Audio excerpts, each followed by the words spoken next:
Harper Business and HarperAudio present The Wisdom of Finance, Discovering Humanity in the World of Risk and Return. Written and read by Mihir Desai.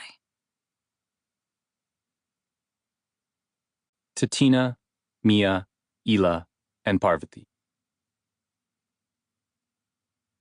Money is a kind of poetry. Wallace Stevens, Adagio, in Opus Posthumus. Author's note.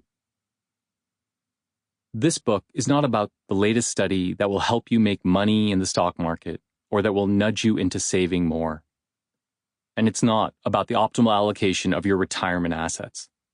This book is about humanizing finance by bridging the divide between finance and literature, history, philosophy, music, movies, and religion.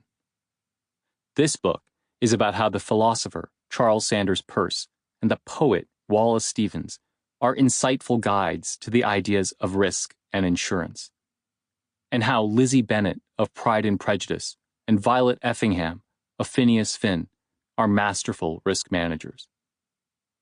This book looks to the parable of the talents and John Milton for insight on value creation and valuation, to the financing of dowries in Renaissance Florence and the movie Working Girl for insight on mergers, to the epic downfall of the richest man in the American colonies, and to the Greek tragedies for insight on bankruptcy and financial distress, and to Jeff Koons's career and Mr. Stevens of Remains of the Day for insight on the power and peril of leverage. In short, this book is about how the humanities can illuminate the central ideas of finance. But this book is also about how the ideas of finance provide surprising insight on common aspects of our humanity. So this book is also about how understanding insurance can help us make sense of and confront the disorder of the world. How understanding the capital asset pricing model can allow us to realize the value of relationships and the nature of unconditional love. How understanding value creation can help us live a meaningful life. How understanding bankruptcy can help us react to failure. And how appreciating theories of leverage can teach us about the value of commitments. For readers unfamiliar with, but curious about finance, this book attempts to outline the main ideas of finance without a single equation or graph, and only with stories. I'm always struck by how intimidating finance is to many of my students. There's a reason for this. Some people in finance want to intimidate other people. By attaching stories to the ideas of finance, previously intimidating material will hopefully become accessible and fun. For concerned citizens or aspiring professionals, finance has never been more important, and ignorance of it has never been more costly. At a minimum, when someone you know starts going on about options, leverage, or alpha generation, you'll know what they're talking about.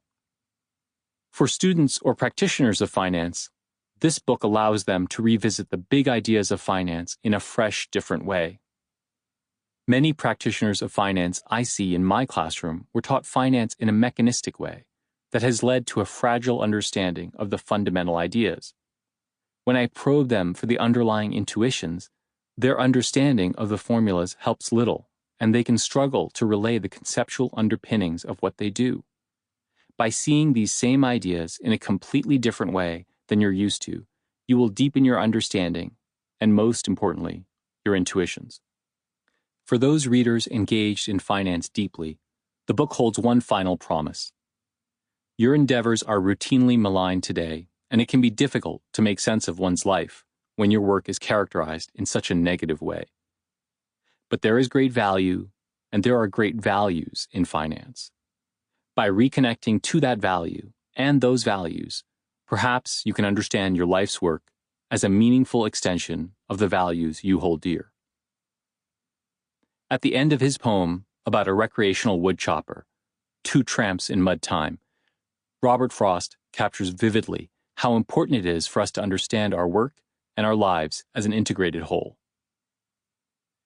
My object in living is to unite my avocation Sample complete. Ready to continue?